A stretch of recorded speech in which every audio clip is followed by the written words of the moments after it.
ಅಂತ ರೆಡಿ ಮಾಡ್ತಾಯಿದ್ದೀನಿ. ಮಳೆ ಅಂದರೆ ಮಳೆ, ಈ ಮಳೆಗೂ ಅದಕ್ಕೂ ಹೊರಗಡೆ ಏನು ಹೋಗೋದು ಬೇಡ ಅಂತ ಅನ್ನಿಸ್ತಾ ಇದೆ. ಸಿಕ್ಕಾಬಟ್ಟೆ ಮಳೆ ಇದೆ, 3-4 ದಿನದಿಂದ ಬರ್ತಾನೆ ಇದೆ ಮಳೆ. ಈಗ ರಾತ್ರಿಯಿಂದ ಅಂತೂ ಬಿಟ್ಟೇ ಇಲ್ಲ, ಆ ಥರ ಸುರಿತಾ ಇದೆ ಮಳೆ. ಹೊರಗೇನು ಹೋಗೋಂಗಿಲ್ಲ, ಕೆಲಸ ಎಲ್ಲ ನಿಧಾನವಾಗಿ ಮಂದಗತಿಯಲ್ಲಿ ಸಾಗೋದು ಅಂತಾರಲ್ಲ ಆ ಥರ ಆಗ್ತಾಯಿದೆ. ತಿಂಡಿ ಮಾಡೋಣ ಅಂದರೆ ನನಗೆ ಯಾವ್ದು ಮಂದಗತಿಯಲ್ಲಿ ಸಾಗಿದ್ರು ತಿಂಡಿ ಏನು ಮಂದಗತಿಯಲ್ಲಿ ಸಾಗೋಂಗಿಲ್ಲ, ಟೈಮಿಗೆ ಸರಿಯಾಗಿ ಆಗಲೇಬೇಕಲ್ವ. ರಾತ್ರಿ ಹೆಸರು ಕಾಳು ನೆನೆಸಿಟ್ಕೊಂಡಿದ್ದೆ. ಈಗ ತಿಂಡಿ ಮಾಡೋಣ, ಚಪಾತಿ ಪಲ್ಯ ಮಾಡೋಣ ಅಂತ ಹೇಳ್ಬಿಟ್ಟು ಹೆಸರು ಕಾಳು ಹಾಗೆ ಮೂಲಂಗಿ ಹಾಕ್ಬಿಟ್ಟು ಪಲ್ಯ ಮಾಡೋಣ ಅಂತೇಳಿ ಮೂಲಂಗಿನೂ ಎಲ್ಲ ಈ ರೀತಿಯಾಗಿ ಚಿಕ್ಕದಾಗಿ ಕಟ್ ಮಾಡ್ಕೊಂಡಿದ್ದೀನಿ. ಮೇಲ್ಗಡೆ ಸಿಪ್ಪೆ ಎಲ್ಲ ಒರೆದ್ಬಿಟ್ಟು ಚಿಕ್ಕ ಕಟ್ ಮಾಡ್ಕೊಂಡಿದ್ದೀನಿ. ಹಾಗೆ ಒಂದಿಷ್ಟು ಹೆಸರು ಕಾಳನ್ನು ನೆನೆಸಿಟ್ಕೊಂಡಿದ್ದೀನಿ. ಈಗ ಟೇಸ್ಟಿಯಾಗಿರೋ ಹೆಸರು ಕಾಳು ಮೂಲಂಗಿ ಪಲ್ಯ ಯಾವ ರೀತಿ ಮಾಡ್ಕೊಳ್ಳೋದು ಅಂತೇಳಿ ನೋಡ್ಕೊಳ್ಳೋಣ ಬನ್ನಿ. ಮೊದಲಿಗೆ ಇಲ್ಲಿ ನಾನು ಒಂದು ಕುಕ್ಕರ್ ಇಟ್ಕೊಂಡು ನೆನೆಸಿಟ್ಟಿರುವಂಥ ಹೆಸರು ಕಾಳನ್ನೆಲ್ಲ ಸೇರಿಸ್ಕೊತಿದ್ದೀನಿ. ಅದ್ರ ಜೊತೆನೇ ಚಿಕ್ಕದಾಗಿ ಕಟ್ ಮಾಡಿರುವಂಥ ಮೂಲಂಗಿ ಕೂಡ ಸೇರಿಸ್ಕೊಂಡು, ಹೆಸರು ಕಾಳು ಮೂಲಂಗಿ ಮುಳುಗುವಷ್ಟು ನೀರಾದರೆ ಸಾಕು, ನೀರು ಜಾಸ್ತಿ ಹಾಕೊಳ್ಳೋಕೆ ಹೋಗಬಾರ್ದು, ಕರೆಕ್ಟಾಗಿ ಅಷ್ಟು ಹಾಕ್ಕೊಂಡ್ರೆ ಸಾಕಾಗುತ್ತೆ. ಈಗ ರುಚಿಗೆ ಎಷ್ಟು ಬೇಕಷ್ಟು ಉಪ್ಪು ಹಾಕ್ಕೊಂಡು ಇದನ್ನು ಲಿಡ್ ಕ್ಲೋಸ್ ಮಾಡಿಬಿಟ್ಟು 2 ವಿಸಲ್ ಕೂಗಿಸ್ಕೊಂಡ್ರೆ ಚೆನ್ನಾಗಿ ಬೆಂದಿರುತ್ತೆ. ಹೆಸರು ಕಾಳು ಏನಾದ್ರು ಒಣಗಿರೋ ಹೆಸರು ಕಾಳು ಹಾಕ್ಕೊತೀರಾ ನೆನೆಸಿಡ್ದೇಲೆ ಅಂತೇಳಿ ಹೇಳಿದ್ರೆ ಒಂದು 5-6 ವಿಸಲ್ ಕೂಗಿಸ್ಕೋಬೇಕಾಗತ್ತೆ. ಮೂಲಂಗಿನೂ ಅದ್ರ ಜೊತೆನೇ ಹಾಕ್ಕೊಂಡ್ರು ಏನು ತೊಂದರೆ ಇಲ್ಲ, ಚೆನ್ನಾಗಿ ಬೆಂದು ಚೆನ್ನಾಗಿ ಉಪ್ಪೆಲ್ಲ ಹಿಡಿದು ಚೆನ್ನಾಗಿರುತ್ತೆ. ಮೂಲಂಗಿ ಏನು ಕರ್ಗೋದಾಗ ಆಗಲ್ಲ. ಹಾಗಾಗಿ ನಾನು ಅದೆಲ್ಲ ರೆಡಿ ಮಾಡ್ಕೊಳ್ಳೋ ಅಷ್ಟೊತ್ತಿಗೆ ಮಾನ್ಯ ಪೂಜೆ ಎಲ್ಲ ಮುಗಿಸಿದ್ಲು. ಈಗ ಪಲ್ಯಕ್ಕೆ ಏನೇನು ಮಸಾಲೆ ರುಬ್ಕೊಳ್ಳೋದಕ್ಕೆ ಅಂತೇಳ್ಬಿಟ್ಟು ತೋರಿಸ್ಕೊಡ್ತೀನಿ. ಒಂದು ಮಿಕ್ಸಿ ಜಾರ್ ಇಟ್ಕೊಂಡು ಸ್ವಲ್ಪ ತೆಂಗಿನಕಾಯಿ ಹಾಕ್ಕೊಂಡಿದ್ದೀನಿ. ಹಾಗೆ 1 ಗೆಡ್ಡೆಯಷ್ಟು ಬೆಳ್ಳುಳ್ಳಿ ಸೇರಿಸ್ಕೊತಿದ್ದೀನಿ. ಇದ್ರ ಜೊತೆ ಒಂದು ಸ್ವಲ್ಪ ಕಾಳುಮೆಣಸು ಸೇರಿಸ್ಕೊತಾ ಇದ್ದೀನಿ. ಹಾಗೆ ಸ್ವಲ್ಪ ಜೀರಿಗೆ ಹಾಕೋತಾ ಇದ್ದೀನಿ, ಒಂದು ಅರ್ಧ ಸ್ಪೂನಷ್ಟು. ಒಂದು ಸ್ವಲ್ಪ 1/4 ಸ್ಪೂನಿಗಿಂತ ಸ್ವಲ್ಪ ಕಡಿಮೆ ಸಾಸಿವೆ ಸೇರಿಸ್ಕೊಂಡಿದ್ದೀನಿ. ಖಾರಕ್ಕೆ ಎಷ್ಟು ಬೇಕಷ್ಟು ಹಸಿಮೆಣಸಿನ್ಕಾಯಿ ಹಾಕೋತಿದ್ದೀನಿ. ಈ ಮೆಣಸಿನ್ಕಾಯಿ ಸ್ವಲ್ಪ ಖಾರ ಇಲ್ಲದೆ ಇರೋದ್ರಿಂದ ನಾನು ಜಾಸ್ತಿ ಕ್ವಾಂಟಿಟಿಲಿ ಸೇರಿಸ್ಕೊಂಡಿದ್ದೀನಿ. ನೀವು ಮೆಣಸಿನ್ಕಾಯಿ ಖಾರ ಇತ್ತು ಅಂತ ಹೇಳಿದ್ರೆ ಖಾರಕ್ಕೆ ಎಷ್ಟು ಬೇಕಷ್ಟು ನೋಡಿಬಿಟ್ಟು ಸೇರಿಸ್ಕೊಳ್ಳಿ. ಇದ್ರ ಜೊತೆ ಸ್ವಲ್ಪ ಕೊತ್ತಂಬರಿ ಸೊಪ್ಪು ಹಾಕ್ಕೊಂಡು ಸ್ವಲ್ಪ ನೀರು ಹಾಕ್ಕೊಂಡು ಗ್ರೈಂಡ್ ಮಾಡ್ಕೊತಾ ಇದ್ದೀನಿ. ನೀವು ಚಿಕ್ಕ ಜಾರ್ ಯೂಸ್ ಮಾಡ್ಕೊಳ್ಳೋದಾದರೆ ನೀರು ಹಾಕ್ದಲೇ ಹಾಗೆ ಕೂಡ ರುಬ್ಕೊಂಡು ಮಾಡ್ಕೊಳ್ಬೋದು, ತುಂಬಾ ಚೆನ್ನಾಗಿರುತ್ತೆ. ನೋಡಿ ಈ ರೀತಿಯಾಗಿ ಸ್ವಲ್ಪ ತರಿಯಾಗಿ ರುಬ್ಕೊಂಡಿದ್ದೀನಿ. ಈಗ 2 ವಿಸಲ್ ಕೂಗಿಸ್ಕೊಂಡಿದ್ದೆ. ಹೆಸರು ಕಾಳು ಮೂಲಂಗಿ ಎಲ್ಲ ಕರೆಕ್ಟಾಗಿ ಬೆಂದಿದೆ.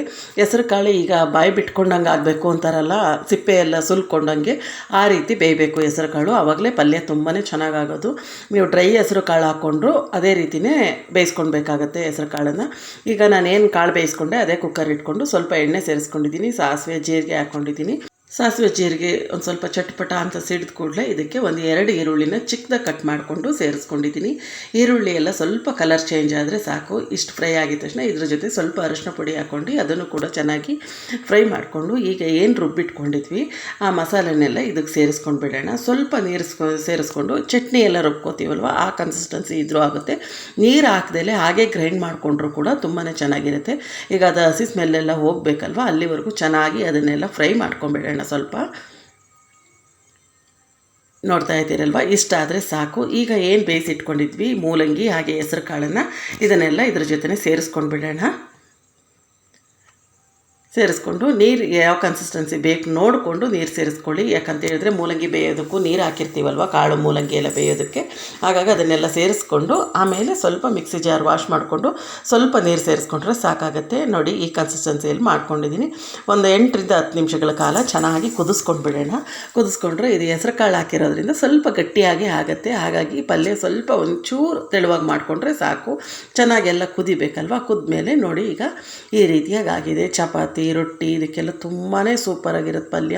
ನಿಜವಾಗ್ಲೂ ಮೂಲಂಗಿ ಹಾಕ್ಬಿಟ್ಟು ಮಾಡಿರೋವಂಥ ಪಲ್ಯ ಅಂತ ಇದನ್ನು ಯಾರೂ ಹೇಳೋದಿಲ್ಲ. ನಮ್ಮ ಮನೆಯಲ್ಲೇ ಸುಮಾರು ಸರಿ ಕನ್ಫ್ಯೂಸ್ ಆಗಿದ್ದಾರೆ. ಸೋರೆಕಾಯಿ ಪಲ್ಯ ಇರ್ಬೋದು ಅಂತ ಕೂಡ ಹೇಳಿದ್ದಾರೆ. ಮಕ್ಕಳಿಗೂ ಒಂದೊಂದು ಸರಿ ಕನ್ಫ್ಯೂಸ್ ಆಗಿದೆ. ಆ ಪಲ್ಯ ಮಾಡಿದಾಗ ಅಮ್ಮ ಸೋರೆಕಾಯಿನ ಅಂತ ಕೇಳ್ತಾರೆ. ಯಾಕಂದರೆ ಮೂಲಂಗಿ ಸ್ಮೆಲ್ ಕೂಡ ಇರೋದಿಲ್ಲ ಅದರಲ್ಲಿ, ಅಷ್ಟು ಚೆನ್ನಾಗಿರುತ್ತೆ ಪಲ್ಯ. ನಾನಿವತ್ತು ಚಪಾತಿ ಮಾಡ್ಕೊಂಡಿದ್ದೆ ಪಲ್ಯ ಜೊತೆಗೆ, ತುಂಬಾ ಟೇಸ್ಟಿಯಾಗಿ ಚೆನ್ನಾಗಾಗಿತ್ತು. ಬೆಳಗ್ಗೆ ಎಲ್ಲ ತಿಂಡಿ ಮಾಡಿಕೊಂಡು, ನಾನು ಮಾರ್ನಿಂಗ್ ಹೇಗೂ ಸ್ಕೂಲ್ ಇಲ್ವಲ್ಲ, ಮನೆಯಲ್ಲೇ ಇರ್ತಾಳೆ, ಅವಳಿಗೆ ತಿಂಡಿ ಮಾಡಿಕೊಟ್ಟು ಮನೆಯವರಿಗೂ ಬಾಕ್ಸಿಗೆಲ್ಲ ಹಾಕ್ಬಿಟ್ಟು ತಿಂಡಿ ಎಲ್ಲ ಮುಗಿಸಿ ವಾಯ್ಸ್ ಓವರ್ ಕೊಟ್ಟು ವಿಡಿಯೋ ಅಪ್ಲೋಡ್ ಮಾಡಿಬಿಟ್ಟು ಹಾಗೆ ಕುತ್ಕೊಂಡಿದ್ದೆ. ನೋಡಿ ನನಗೆ ನೆಮ್ಮದಿನೇ ಇಲ್ಲ. ನೆಮ್ಮದಿ ಇಲ್ಲ. ಮತ್ತೆ ಬೆಳಗ್ಗೆ ತಿಂಡಿ ತಿಂದಾಯ್ತು, ಇವತ್ತು ಮತ್ತೆ ರಜೆ ಕೊಟ್ಟರು ಮಳೆ ಅಂತ ಹೇಳ್ಬಿಟ್ಟು. ಹಂಗಾಗಿ ನೆಮ್ಮದಿ ಇನ್ನೆಲ್ಲಿರುತ್ತೆ, ಮನೇಲಿ ಇದ್ಲು ಇವಳು ಅಂತ ಹೇಳಿದ್ರೆ ನನಗೂ ನೆಮ್ಮದಿ ಇರಲ್ಲ, ಅವಳಿಗೂ ನೆಮ್ಮದಿ. ನಾನು ಒಳ್ಳೆ ಮೂವಿ ನೋಡೋಣ ಅಂತ ಅಂದ್ರೆ ಅದು ನೋಡಕ್ ಬಿಡ್ತಿಲ್ಲ. ಕಚ್ಚ ಮೂವಿ ನೋಡೋದಾದ್ರೆ ಇವಳು ಒಂದ್ ಕಡೆ ಹೋಗಿ ನೋಡ್ಬೇಕು. ನಾನು ಸುಮ್ಮನೆ ಟಿವಿ ನೋಡ್ತಾ ಕೂತಿದ್ದೀನಿ. ಇನ್ನೂ ಏನು ಕೆಲಸ ಆಗಿಲ್ಲ, ಚಳಿ ಅಂತ ಹೇಳಿ ಏನು ಮಾಡಿಲ್ಲ ಫ್ರೆಂಡ್. ತಿಂಡಿ ತಿಂದಿದ್ದಷ್ಟೇ, ತಿಂಡಿ ಮಾಡಿರೋ ಪಾತ್ರೆಗಳು ತೊಳೆದಿಲ್ಲ, ಬಟ್ಟೆ ತೊಳೆದಿಲ್ಲ, ಚಳಿ ಅಂತ ಸುಮ್ಮನೆ ಕೂತಿದ್ದೀನಿ. ಸ್ನಾನನೂ ಮಾಡಿಲ್ಲ, ಅಡುಗೆ ಮಾಡಬೇಕು. ಅಯ್ಯೋ ಯಾರು ಮಾಡ್ತಾರೆ ಅನ್ನೋಂಗಾಗ್ತಿದೆ. ನೋಡೋದು ಏನು ಮಾಡೋದು ಅಂತ ಹೇಳಿ. ಬೆಳಿಗ್ಗೆ ಪಲ್ಯ ಐತೆ, ಅದಕ್ಕೆ ಅನ್ನ ಮಾಡೋಣ ಅಂತ ಅಂದ್ಕೊಂಡಿದ್ದೀನಿ.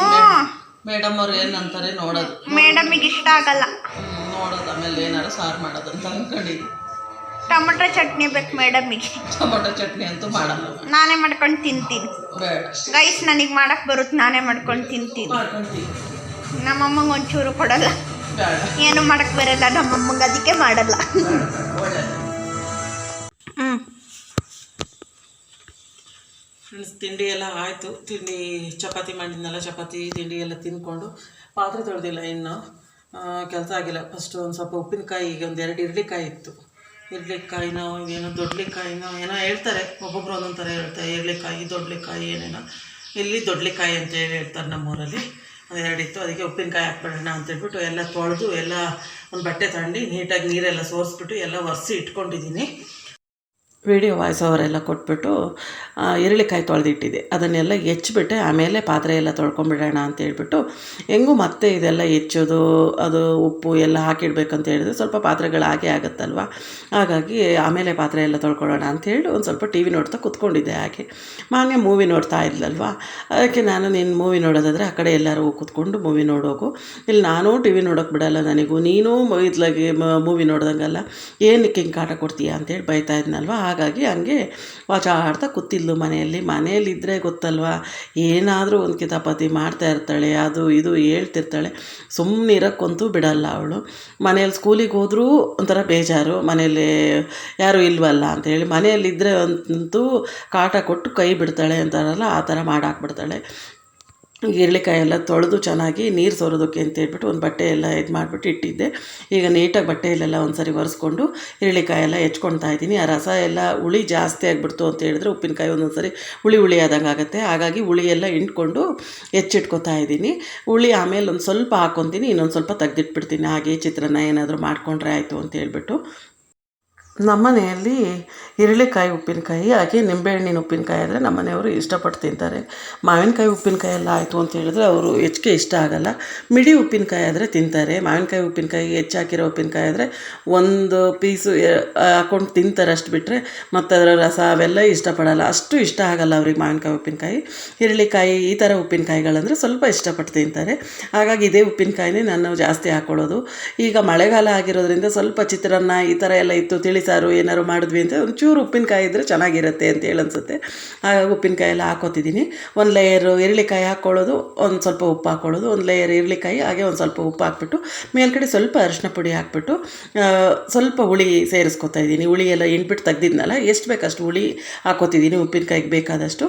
ಮುಚ್ಚಿಟ್ಬಿಟ್ರೆ ಇದು ಒಂದು 3 ದಿನ ಅಥವಾ 4 ದಿನ ಚೆನ್ನಾಗಿ ಉಪ್ಪಲ್ಲಿ ಚೆನ್ನಾಗಿ ಕರಗಿ ಉಪ್ಪು ಹಿಡಿಬೇಕು. ಆಮೇಲೆ ಇದಕ್ಕೆ ಖಾರ ಹಾಕ್ತೀನಿ. ಈಗ ಹಾಕಿಟ್ಟಿರ್ತೀನಿ. ಈಗ ನಾಳೆ ಸಂಜೆ ಅಥವಾ ಅಂದರೆ ರಾತ್ರಿ ಹೊತ್ತು ಯಾರು ಉಪ್ಪಿನಕಾಯಿ ಎಲ್ಲ ತಿರ್ಗ್ಸೋಕ್ಕೆಲ್ಲ ಹೋಗಲ್ಲ.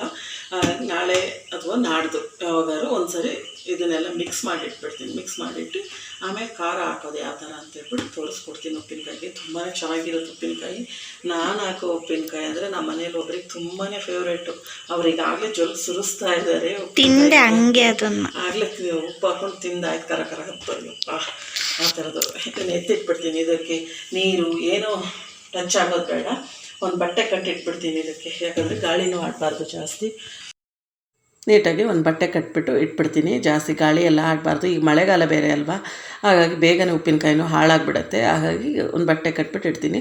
ಆಮೇಲೆ ಉಪ್ಪಿನಕಾಯಿ ಹಾಕ್ಬೇಕಾದ್ರೆ ಸ್ಟೀಲ್ ಪಾತ್ರೆ ಅಥವಾ ಸಿಲ್ವರ್ ಪಾತ್ರೆ, ಬಾಕ್ಸ್ಗಳು ಇದೆಲ್ಲ ಯೂಸ್ ಮಾಡಿದ್ರೆ ಅದೆಲ್ಲ ಹಾಳಾದಾಗ ಆಗಿಬಿಡುತ್ತೆ. ಹಾಗಾಗಿ ಆದಷ್ಟು ಪ್ಲಾಸ್ಟಿಕ್ ಇರಬೇಕು, ಇಲ್ಲ ಜಾಡಿ ಬರುತ್ತಲ್ಲ, ಜಾಡಿಯಲ್ಲಿ ಹಾಕ್ಕೊಂಡ್ರು ಓಕೆ, ಚೆನ್ನಾಗಾಗುತ್ತೆ. ಇನ್ನೇನು ಎಲ್ಲ ಹೆಚ್ಚಿಬಿಟ್ಟು ಎಲ್ಲ ರೆಡಿ ಮಾಡೋಷ್ಟೊತ್ತಿಗೆ ಟೈಮ್ ಕೂಡ ಆಯಿತು, 1:30 ಆಗಿತ್ತು. ಊಟ ಮಾಡ್ಕೊಂಬಿಡೋಣ ಅಮ್ಮ ಅಂತೇಳಿ ಹೇಳಿದ್ಲು.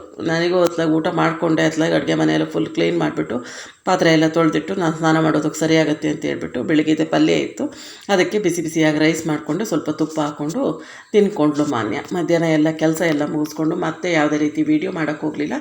ಸಂಜೆ ಅಷ್ಟೊತ್ತಿಗೆ ಅಮ್ಮ ನನಗೆ ಆಂಧ್ರ ಸ್ಟೈಲು ಪಪ್ಪು ಮಾಡ್ತಾರಲ್ಲ ಆ ಥರ ಮಾಡಿಕೊಡಿ, ನನಗೆ ಅದು ತಿನ್ನಬೇಕಂತ ಅನ್ನಿಸ್ತಾ ಇದೆ ಅಂತೇಳಿ ಹೇಳಿದ್ಲು. ಈಗ ಒಂದು 3 ಕಟ್ಟಷ್ಟು ದಂಟಿನ ಸೊಪ್ಪು ತೊಗೊಂಡು ಬಂದಿದ್ರು ಮನೆಯವರು. ಸೊಪ್ಪಿದೆ, ಸೊಪ್ಪು ಅದು ಹಾಕ್ಬಿಟ್ಟು ಬೇಳೆ ಹಾಕ್ಬಿಟ್ಟು ಪಪ್ಪು ಮಾಡ್ತೀನಿ ಅಂತ ಹೇಳಿದೆ. ಹ್ಞೂ ಸರಿ ಮಾಡಿರಿ ಅಂತ ಹೇಳಿದ್ರು. ಸೊಪ್ಪಿನ ಸಾರು ಅಂದರೆ ಸ್ವಲ್ಪ ಇಷ್ಟಪಟ್ಟು ತಿಂತಾರಲ್ವ, ಹಾಗಾಗಿ ತೊಗರಿಬೇಳೆ, ಹೆಸರುಬೇಳೆ, ಸ್ವಲ್ಪ ಮಸೂರು ದಾಲು ಇದು 3 ಸೇರಿಸ್ಕೊಂಡು ಚೆನ್ನಾಗಿ ವಾಶ್ ಮಾಡಿಕೊಂಡು ನೀರು ಹಾಕಿ ಇಟ್ಕೊಂಡಿದ್ದೀನಿ. ಇದ್ರ ಜೊತೆಗೆ ಒಂದು ಸ್ವಲ್ಪ ಎಣ್ಣೆ ಸೇರಿಸ್ಕೊಂಡಿದ್ದೀನಿ. ಖಾರಕ್ಕೆ ಎಷ್ಟು ಬೇಕಷ್ಟು ಹಸಿಮೆಣಸಿನ್ಕಾಯಿ, ಒಂದು 3 ಟೊಮೆಟೊ, ಒಂದು 2 ಈರುಳ್ಳಿನ ಚಿಕ್ಕ ಚಿಕ್ಕದಾಗಿ ಕಟ್ ಮಾಡಿಕೊಂಡು ಎಲ್ಲ ಸೇರಿಸ್ಕೊಂಡಿದ್ದೀನಿ. ಇದ್ರ ಜೊತೆಗೆ ಒಂದು ಅರ್ಧ ಸ್ಪೂನಷ್ಟು ಜೀರಿಗೆ ಸೇರಿಸ್ಕೊತಿದ್ದೀನಿ. ಈಗ ಇದಕ್ಕೆ ಹೆಚ್ಚಿಟ್ಟಿರುವಂಥ ಸೊಪ್ಪನ್ನೆಲ್ಲ ಸೇರಿಸ್ಕೊಂಡು ಬಿಡೋಣ. ಪಪ್ಪು ಮಾಡ್ತೀವಿ ಅಂತ ಹೇಳಿದ್ರೆ ಇದಕ್ಕೆ ಜಾಸ್ತಿ ಸೊಪ್ಪೆಲ್ಲ ಹಾಕ್ಕೊಬಾರ್ದು. ಒಂದು 2ರಿಂದ 3 ಕಟ್ಟು ಸೊಪ್ಪಾದರೆ ಸಾಕಾಗುತ್ತೆ. ಬೇಳೆ ಸ್ವಲ್ಪ ಜಾಸ್ತಿ ಹಾಕ್ಕೊಳ್ಬೇಕು. ಆವಾಗ ಆಂಧ್ರ ಸ್ಟೈಲ್ ಪಪ್ಪು ಅಂತ ಹೇಳಿದ್ರೆ ಅವ್ರು ಸ್ವಲ್ಪ ಬೇಳೆ ಕ್ವಾಂಟಿಟಿ ಜಾಸ್ತಿ ಇರುತ್ತೆ, ಟೇಸ್ಟಿಯಾಗಿ ಚೆನ್ನಾಗಾಗುತ್ತೆ. ಈಗ ಇದಕ್ಕೆ ಒಂದು 2ರಿಂದ 3 ಗೆಡ್ಡೆಯಷ್ಟು ಬೆಳ್ಳುಳ್ಳಿನ ಸಿಪ್ಪೆ ಸುಲಿದ್ಬಿಟ್ಟು ಸೇರಿಸ್ಕೊಂಡಿದ್ದೀನಿ. ಒಂದು ಸ್ವಲ್ಪ ಹುಣಸೆ ರಸ ಸೇರಿಸ್ಕೊಂಡು ಒಂದು 2ರಿಂದ 3 ವಿಸಲ್ ಕೂಗಿಸ್ಕೊಳ್ಳೋಣ. ಚೆನ್ನಾಗಿ ಸಾಫ್ಟಾಗಿ ಬೆಂದಿರಬೇಕು. ಬೇಳೆ ಸೊಪ್ಪು ಎಲ್ಲ ಸ್ಮ್ಯಾಶ್ ಮಾಡೋದಕ್ಕೆ ಸರಿ ಆಗಬೇಕು, ಆ ರೀತಿ ಆಗಬೇಕು. ಹಾಗಾಗಿ ಒಂದು 2ರಿಂದ 3 ವಿಸಲ್ ಕೂಗಿಸ್ಕೊಂಡ್ರೆ ಸರಿಯಾಗುತ್ತೆ. ನೋಡ್ತಾ ಇರ್ಬೋದು ಬೇಳೆ ಸೊಪ್ಪು ಎಲ್ಲ ಚೆನ್ನಾಗಿ ಬೆಂದಿದೆ. ಈಗ ಇದನ್ನು ಚೆನ್ನಾಗಿ ಒಂದು ಸ್ಮ್ಯಾಶರ್ ತೊಗೊಂಡು ನೀಟಾಗಿ ಸ್ಮ್ಯಾಶ್ ಮಾಡ್ಕೊಂಬಿಡೋಣ. ತುಂಬಾ ಈಸಿ ಪಪ್ಪು ಮಾಡ್ಕೊಳ್ಳೋದು. ಇವತ್ತು ಏನಂತ ಗೊತ್ತಿಲ್ಲ, ಸುಮಾರು ದಿನ ಆಗಿತ್ತು ನಾನು ಮಾಡ್ದೇಲೆ. ಮಾನ್ಯ ಹಂಗಂತ ಹೇಳಿದ್ಲ, ಸೊಪ್ಪೆಲ್ಲ ಬಿಡಿಸ್ತಾ ಇದ್ದೆ. ಮಧ್ಯಾಹ್ನ ಕೆಲಸ ಎಲ್ಲ ಮುಗಿಸ್ಕೊಂಡು ಸೊಪ್ಪು ಬಿಡಿಸಿರ್ತಾ ಇದ್ದೆ. ಉಪ್ಸಾರು ಮಾಡೋಣ ಅಂತೇಳಿ ಅಂದ್ಕೊಂಡೆ ಬಿಡಿಸ್ತಾ ಇದ್ದೆ. ಹೀರೆಕಾಯಿ ಇತ್ತು, ಹೀರೆಕಾಯಿ ಸೊಪ್ಪು ಹಾಕ್ಬಿಟ್ಟು ಉಪ್ಸಾರು ಮಾಡೋಣ ಅಂತೇಳ್ಬಿಟ್ಟು. ಅವಳಿಗೆ ಏನನ್ನಿಸ್ತು ಅಂತ ಗೊತ್ತಿಲ್ಲ, ಅಮ್ಮ ಆಂಧ್ರ ಸ್ಟೈಲ್ ಪಪ್ಪು ಮಾಡ್ತೀರಾ ಇವತ್ತು ಸಂಜೆಗೆ ಸಾಂಬಾರು ಅಂತೇಳಿ ಹೇಳಿದ್ಲು. ಸರಿ, ಹೇಗೂ ಸುಮಾರು ದಿನ ಆಗಿತ್ತಲ್ವ, ಮಾಡೋಣ ಅದನ್ನೇ ಅಂತೇಳ್ಬಿಟ್ಟು ಅದನ್ನೇ ಮಾಡ್ತಾಯಿದ್ದೀನಿ. ಬೇಳೆ ಸೊಪ್ಪು ಟೊಮೆಟೊ ಬೆಳ್ಳುಳ್ಳಿ ಏನು ಹಾಕಿರ್ತೀವಿ ಎಲ್ಲದನ್ನು ನೀಟಾಗಿ ಸೇರಿಸ್ಕೊಂಡು ಸ್ಮ್ಯಾಶ್ ಮಾಡಿಕೊಂಡು ರುಚಿಗೆ ಎಷ್ಟು ಬೇಕಷ್ಟು ಉಪ್ಪು ಸೇರಿಸ್ಕೊತಿದ್ದೀನಿ. ಪಪ್ಪು ಅಂತ ಹೇಳಿದ್ರೆ ತೆಳುವಾಗಿರೋದಿಲ್ಲ, ಸ್ವಲ್ಪ ಗಟ್ಟಿಯಾಗೇ ಇರುತ್ತೆ. ಈಗ ಪಲ್ಯನೂ ಅಲ್ಲ ಸಾಂಬಾರು ಅಲ್ಲ ಅನ್ನೋ ರೀತಿ ಇರುತ್ತೆ. ಆ ರೀತಿ ಇದ್ರೇ ಅದು ಟೇಸ್ಟ್ ತುಂಬ ಚೆನ್ನಾಗಿರೋದು. ಈಗ ಅದನ್ನು ಕುದಿಯೋಕೆ ಇಟ್ಕೊಂಡಿದ್ದೀನಿ. ಈ ಕಡೆ ಪಕ್ಕ ಸ್ಟವಲ್ಲಿ ಒಗ್ಗರಣೆಗೆ ಇಟ್ಕೊಂಡಿದ್ದೀನಿ. ಒಗ್ಗರಣೆಗೂ ಸಿಂಪಲ್ಲಾಗಿದ್ದರೆ ಸಾಕು. ಈರುಳ್ಳಿ ಬೆಳ್ಳುಳ್ಳಿ ಎಲ್ಲ ಬೇಕು ಅಂತ ಏನಿಲ್ಲ. ಎಣ್ಣೆ ಬಿಸಿ ಆದ ನಂತರ ಸ್ವಲ್ಪ ಸಾಸಿವೆ ಜೀರಿಗೆ ಸೇರಿಸ್ಕೊಳ್ಳೋಣ. ಸಾಸಿವೆ ಜೀರಿಗೆ ಒಂಚೂರು ಚಟಪಟ ಅಂತ ಸಿಡಿಯೋಕ್ಕೆ ಶುರು ಆಗಿದ ತಕ್ಷಣ ಇದಕ್ಕೆ ಒಂದು 4ರಿಂದ 5 ಒಣಗಿದ ಮೆಣಸಿನ್ಕಾಯಿ ಸೇರಿಸ್ಕೊತಿದ್ದೀನಿ. ಅದ್ರ ಜೊತೆ ಸ್ವಲ್ಪ ಅರಿಶಿನ ಪುಡಿ ಕೂಡ ಸೇರಿಸ್ಕೊತಿದ್ದೀನಿ. ನಾನು ಬೇಳೆ ಬೇಯೋಕ್ಕೆ ಇಡೋಷ್ಟೊತ್ತಿಗೆ ಅರಿಶಿನ ಪುಡಿ ಹಾಕಿರಲಿಲ್ಲ, ಹಾಗಾಗಿ ಒಗ್ಗರಣೆಗೆ ಅರಿಶಿನ ಪುಡಿ ಸೇರಿಸ್ಕೊತಿದ್ದೀನಿ. ಹಿಂಗಿತ್ತು ಅಂತ ಹೇಳಿದ್ರೆ ಸ್ವಲ್ಪ ಹಿಂಗೆ ಕೂಡ ಸೇರಿಸ್ಕೊಳ್ಳಿ. ಒಗ್ಗರಣೆಗೆ ತುಂಬಾ ಟೇಸ್ಟಿಯಾಗಿರುತ್ತೆ. ಹಿಂಗಿನ ಸ್ಮೆಲ್ಲು ಇತ್ತು ಅಂತ ಹೇಳಿದ್ರೆ ಪಪ್ಪು ಇನ್ನೂ ತುಂಬಾ ಟೇಸ್ಟಾಗಿ ಬರುತ್ತೆ.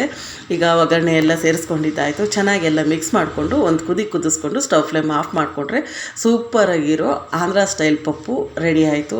ಎಷ್ಟು ಚೆನ್ನಾಗಿರುತ್ತೆ ಗೊತ್ತಾ, ನಿಜವಾಗ್ಲೂ ತುಂಬಾ ಸಖತ್ತಾಗಿರುತ್ತೆ. ಅನ್ನದ ಜೊತೆ ಎಸ್ಪೆಷಲಿ ತುಂಬ ಚೆನ್ನಾಗಿರುತ್ತೆ. ಒಗ್ಗರಣೆಗೆ ತುಪ್ಪ ಕೂಡ ಸೇರಿಸ್ಕೊಳ್ಬೋದು, ಟೇಸ್ಟ್ ಚೆನ್ನಾಗಿರುತ್ತೆ.